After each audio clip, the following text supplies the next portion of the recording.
বন্ধুরা, এই মুহূর্তে পৌঁছে গেছি শ্রীরামপুর বইমেলা। আজ থেকেই শুরু 12তম শ্রীরামপুর বইমেলা 2024। দেখো লেখা আছে সাহিত্যিক সমরেশ বসু মঞ্চ। তো এবারে আমাদের 12তম শ্রীরামপুর বইমেলা চলছে। প্রচুর মানুষের সমাগম, অলরেডি অনুষ্ঠান শুরু হয়ে গেছে। আর যে স্টলগুলো এসছে একটু ঘুরিয়ে দেখিয়ে দিচ্ছি।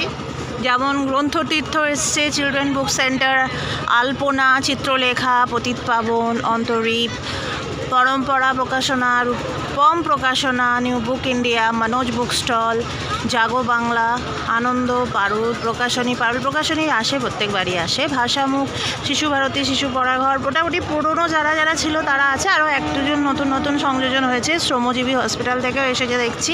শ্রীরামপুর সেবা কেন্দ্র, চক্ষু ব্যাংক, মডার্ন বুক হাউস, অর্পণ প্রকাশনী।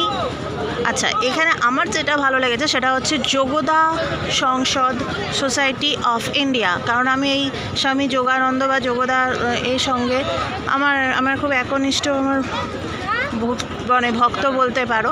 আমার খুবই ভালো লাগে, ওনার জীবনী আমাকে অনুপ্রেরণা দেয়। এবং মন্তাজ এসছে এবং বিভিন্ন ধরনের ধর্মমৃত্তিকা এসছে। এই স্টেজটা দেখো কি সুন্দর একটা ডেকোরেশনে সাজিয়েছে এবং প্রচুর মানুষের সমাগম। অলরেডি এখানে ভলেন্টিয়াররাও দাঁড়িয়ে আছেন, তাদের গলায় প্রত্যেকের এরম ব্যাজ দেওয়া আছে শ্রীরামপুর বইমেলার। গলাটা আমার একটু ধরে আছে, তাই অসুবিধা হচ্ছে কথা বলতে।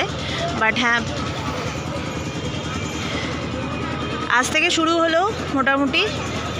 আমরা আশা করব সবাইয়ের ভালো লাগবে। এখানে অনেক লেজেন্ড মানুষদেরই ছবি আমরা দেখতে পাচ্ছি, যেমন মৃণাল সেন আছেন চিত্র পরিচালক, এবং সুচিত্রা মিত্র, কণিকা বন্দ্যোপাধ্যায়। তো যাদের আমরা হারিয়েছি এবং যারা আমাদের পথ প্রদর্শক এবং পথপৃষ্ঠ করেছেন, তো তাদের কুর্নিশ জানিয়ে, প্রণাম জানিয়ে এই প্রোগ্রামগুলো শুরু হচ্ছে। একটা গানের প্রোগ্রাম হতে চলেছে, তো ওখানে ওয়েট করছি। আশা করব তোমাদেরও ভালো লাগবে। যত জলদি পারো, যত তাড়াতাড়ি পারো চলে এসো আমাদের এই শ্রীরামপুর বইমেলা।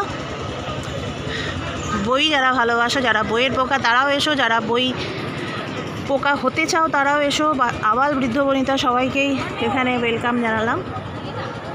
আর আমি অদিতি তোমাদের সাথে এই সন্ধ্যায়। মুখটা একটু দেখিয়ে দিই তোমাদের বন্ধুরা। Thank you.